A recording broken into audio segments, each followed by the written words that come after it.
O Santos subiu com merecimento. Aos trancos e barrancos? É verdade, aos trancos e barrancos. Tropeçando, perdendo pontos bobos para times medíocres? Também é verdade. Mas subiu. Treinando pouco, com muitas contusões. Então é preciso separar uma coisa da outra.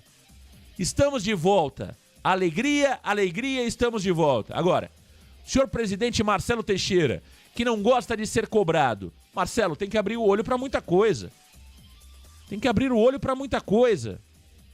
Agora, sobre o presidente Marcelo Teixeira. Marcelo, ser cobrado faz parte de quem está na presidência de um dos maiores clubes do futebol brasileiro, hein? Mais humildade, menos arrogância e menos prepotência, viu, Marcelo Teixeira? Mais humildade, menos arrogância e menos prepotência.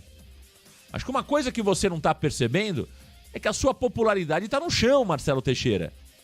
Eu falava ontem com o Elias Russo e com a Varandete indo para Vila Belmiro, antes de acontecer tudo isso, tá? E tenho dito aqui no Varanda Futebol Debate que existe uma coisa muito curiosa. Existe uma coisa muito curiosa sobre o presidente Marcelo Teixeira. A popularidade do Marcelo, ela é uma das mais baixas no primeiro ano de gestão, comparado aos últimos presidentes do Santos Futebol Clube. É impressionante como a popularidade do Marcelo Teixeira, ela é baixíssima. E um presidente que ganhou com ampla maioria de votos, fez 100% do Conselho Deliberativo e tem mídias diretamente ligadas a ele, né? Pessoas que trabalham com ele, pessoas que trabalham na Santa Cecília. A gente brinca, né?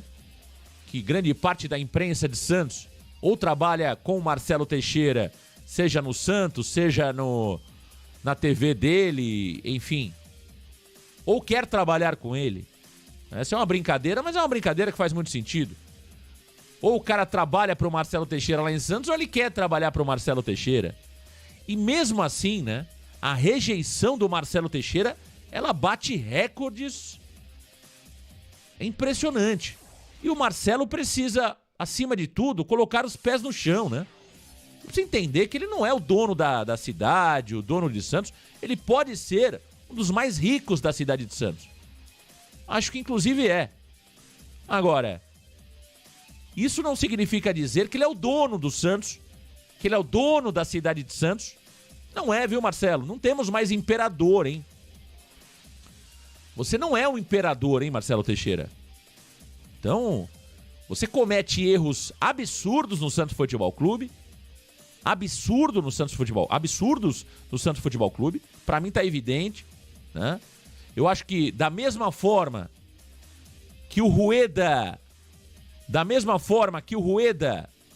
não era bom porque fazia algo até muitas vezes certo na parte administrativa, mas pecava no campo e bola, você também não tá indo bem, Marcelo Teixeira, olhando exclusivamente a parte esportiva. É preciso olhar o todo, hein?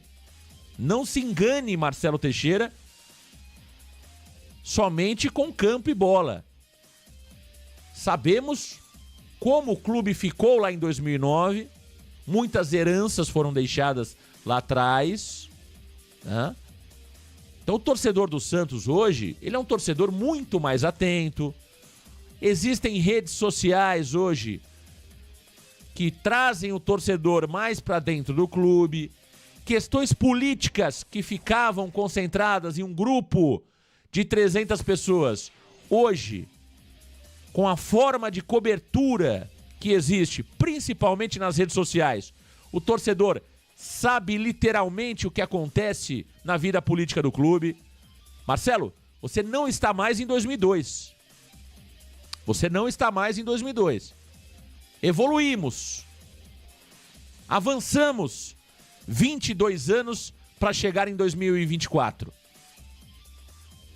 Nós avançamos. Me parece que você parou no tempo.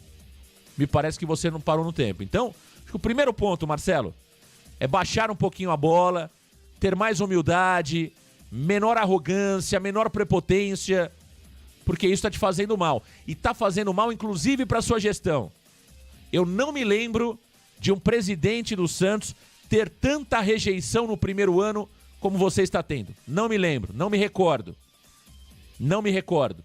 O José Carlos Pérez teve muita rejeição, mas a rejeição do Pérez, ela se dava muito por conta que o Pérez limpou a área. O Pérez mandou praticamente toda a estrutura anterior do clube embora.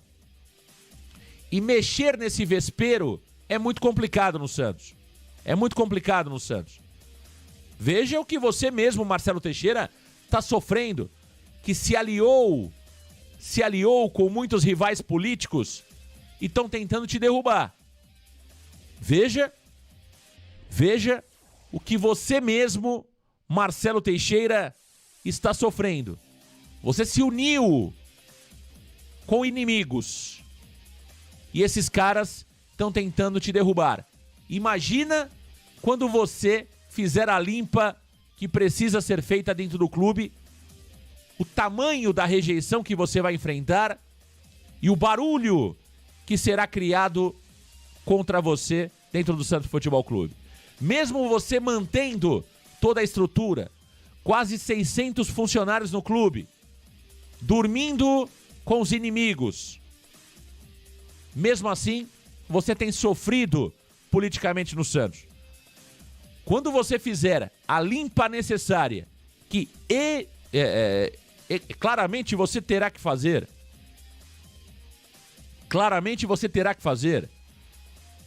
em algum momento você já está descobrindo ali inimigos políticos que estão tentando deixar o pé para você cair,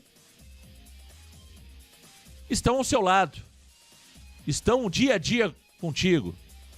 Você vai precisar fazer uma limpeza no clube. E aí a tua rejeição pode inclusive aumentar. O barulho pode inclusive aumentar. Então, mais humildade, né? Menos prepotência, menos arrogância. Isso faz bem, viu, Marcelo Teixeira? Daqui a pouquinho vamos colocar aqui as imagens do que aconteceu ontem na Vila Belmiro. Olha, tem muita gente chegando na varanda mais famosa do Brasil. O Leonardo César, o Scarpa ligado no varanda, o Thiago Martins, grande abraço pra você. Veras, ligadinho na varanda mais famosa do Brasil. O MCJR, Francisco Pilani, tá falando, Marcão, aquele Escobar incansável, joga com raça e amor à profissão. O Escobar é um dos principais destaques do Santos na Série B do futebol brasileiro. Atenção, o Escobar é um dos principais destaques do Santos na Série B do futebol brasileiro, hein? Um dos mais regulares da Série B é o Escobar. Um dos mais regulares da Série B é o Escobar. Eu destaco alguns jogadores do Santos nessa campanha. Gabriel Brazão, grata surpresa e ótima revelação. Jogador de apenas 24 anos. Ninguém mais sentiu saudades do João Paulo, a não ser o grupo lá de tietes do João Paulo, fã-clube do João Paulo. Torcedor comum do Santos, ninguém sentiu saudade do João Paulo, né? Aquele famoso, não chuta, não cruza, não bate daí. Todo mundo esqueceu o João Paulo. Teve lá, no jogo que o Brazão falhou, ele falhou 2 jogos de 30 jogos que ele atuou, ele falhou 2 vezes, aí veio aquele grupo de fã-clube do João Paulo, encheu o saco, mas já sumiram, estão tudo embaixo da cama de novo. Ih, mamãe! Já sumiram, estão tudo embaixo da cama de novo, escondidinho, esperando a primeira falha do Gabriel Brazão novamente. Então, o Brazão, grata surpresa o Brazão. Gil, um campeonato muito regular do Gil, Pra mim, acima da expectativa sobre o futebol dele, né? Porque existia um medo, não olhando a carreira do Gil, mas olhando o momento do Gil. O Gil deixa o Corinthians Não fez um mau campeonato brasileiro em 2023 pelo Corinthians, pelo contrário, mas ele era muito questionado pelo torcedor corintiano. Alguns pediam a saída dele, foi alvo de muitos protestos por lá. E existia dúvida, né? O Gil chegou ao Santos com 37 anos. Será que nós teríamos um Gil só para ganhar dinheiro no Santos Futebol Clube e se aposentar, como muitos jogadores fizeram com o Santos durante toda a carreira? Muitos jogadores chegaram ao Santos Futebol Clube sem condições físicas e técnicas de jogar por aqui e somente ganharam dinheiro no Santos Futebol Clube. E o Gil não. O Gil representou muito bem a camisa do Santos e, para mim, foi um dos mais regulares da temporada. Se não o mais regular. Destaque também para o Escobar, um jogador que chegou desacreditado por muitos, inclusive por mim. Eu comemorei a saída do Felipe Jonathan, um dos laterais mais preguiçosos da história desse clube, que enganou no Santos durante 5 anos de contrato e está enganando lá no Fortaleza. Está enganando no Fortaleza porque é um jogador preguiçoso, jogador limitado, não tecnicamente, mas é um jogador que não tem dinâmica. Pode tecnicamente ser bom, mas se você só tem técnica, vai jogar futevôlei, pô. Faltava tudo, faltava intensidade, faltava vontade pro Felipe Jonathan. E aí vem o Escobar, que é justamente o oposto do Felipe Jonathan. Não tem tanta qualidade técnica, mas a ele não falta vontade, não falta coragem e não falta intensidade. Então, o Escobar é o oposto do preguiçoso Felipe Jonathan. E esse caiu nas graças do torcedor, com merecimento. Um belo campeonato de Gonzalo Escobar. Um belíssimo campeonato de Gonzalo Escobar. Mesmo com suas limitações técnicas. É um jogador limitado tecnicamente. Mas no futebol não se vive de 11 craques. Não se vive de 11 jogadores brilhantes. Gostaríamos de ter. Talvez nem o City tenha 11 jogadores brilhantes. Nem o Real Madrid. É preciso ter jogadores que carreguem o piano. É preciso ter jogadores que corram como corre o Gonzalo Escobar.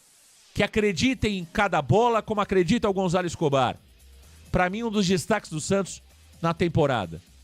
No meio-campo, João Schmidt. Jogador muito regular. Muitas vezes burocrático. Mas se provou um acerto e uma bela contratação.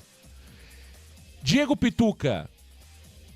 Começa muito bem, cai nos últimos jogos. Para mim, o Pituca é um jogador que caiu demais de rendimento nas últimas partidas, mas foi muito importante durante o ano. Eu espero mais do Diego Pituca e acho que ele pode render mais. Talvez com um treinador melhor. Otero. Esse é um jogador que eu não quero ser oportunista. Para quem acompanha o Varanda Futebol Debate, eu tenho sido muito criticado às vezes por isso. O Otero é um jogador que caiu nas graças do torcedor. Ele é um jogador que pode ser muito importante no grupo para 2025. É um jogador que não se esconde. Caiu também um pouquinho nessa reta final da temporada. Mas ele superou demais as expectativas, o Otero. Superou demais as expectativas, o Otero. É um jogador que, quando está em campo, se doa muito e tem uma qualidade que falta demais nos jogadores que atuam no futebol brasileiro. O chute de longa distância. É cada vez mais raro ver jogadores que batem bem na bola como bate o Otero. E o gol de ontem foi merecidíssimo para esse jogador venezuelano, que, na minha opinião, precisa ser mantido para o ano que vem. Muito provavelmente não será titular o ano que vem, mas pode ser peça fundamental na composição do elenco. Eu acho que por uma questão de reconhecimento, o Otero precisa ter o seu contrato renovado. Ah, Marcão, mas ele ganha 200 mil reais. Tá pago, tá justo, tá justo. E eu sempre digo isso. Não comparem o que ganham os jogadores de futebol com aquilo que nós ganhamos numa vida normal. Futebol gira milhões e milhões e milhões e milhões por jogo, por partida, por evento. É um outro mundo. 200 mil reais é muito dinheiro. Para mim, para a maioria de todos vocês. Mas dentro do futebol é um salário intermediário. E o Otero é um jogador, na minha opinião, que está acima da média comparado a esse elenco do Santos. Portanto, renovem com o Otero. Segurem o venezuelano que faz por merecer a permanência dele para 2025. Guilherme. O Guilherme é um jogador dos mais importantes desse elenco do Santos. Por mais que esteja numa marra danada, hein, Guilherme? Tá numa marra danada, hein? Tá numa marra danada, hein, meu amigo? Baixa a bola, hein? Baixa a bola, hein? Se achar que você é craque, vai ter problema, hein? Não é isso, Amado? O Amado tá numa marra que eu vou falar uma coisa pra você, hein? Vai com calma, hein, Amado? Agora, o Amado foi um dos jogadores mais importantes do Santos na temporada, né? Muito regular o Amado. Não é craque, mas é um jogador no futebol moderno muito interessante, né? Porque ele é um jogador de muita intensidade e assumiu um protagonismo no Santos muito interessante. Então, é um dos jogadores mais interessantes desse elenco do Santos e claramente, né? Foi um dos destaques do Santos na temporada, o Guilherme e o Amado. Agora, eu acho que eu citei todos os destaques do Santos. Não sei se eu esqueci de alguém. Vocês podem trazer se eu esqueci de alguém. Mas eu entendo que são os principais jogadores desse elenco do Santos, né? Que são destaques pro ano que vem. Gabriel Brazão. Aí, claro, você tem o Sherman, né? O Sherman foi um destaque por sair da base e chegar ao time principal. Claramente, não é isso? Mas, tecnicamente, é um jogador que pode render muito mais. Então, esses jogadores, eu acho que podem ser a espinha dorsal do Santos Futebol Clube pro ano que vem. Se discute ali o Gabriel Brazão, se ele tá pronto, se não tá pronto para jogar competições de um nível mais complicado. O Brazão acho que cabe a discussão, cabe a análise, mas todos esses que eu falei, Gil, Escobar, João Schmidt, Diego Pituca, Guilherme, Otero, são jogadores que serão importantíssimos para 2025. Serão importantíssimos para 2025. Não é isso?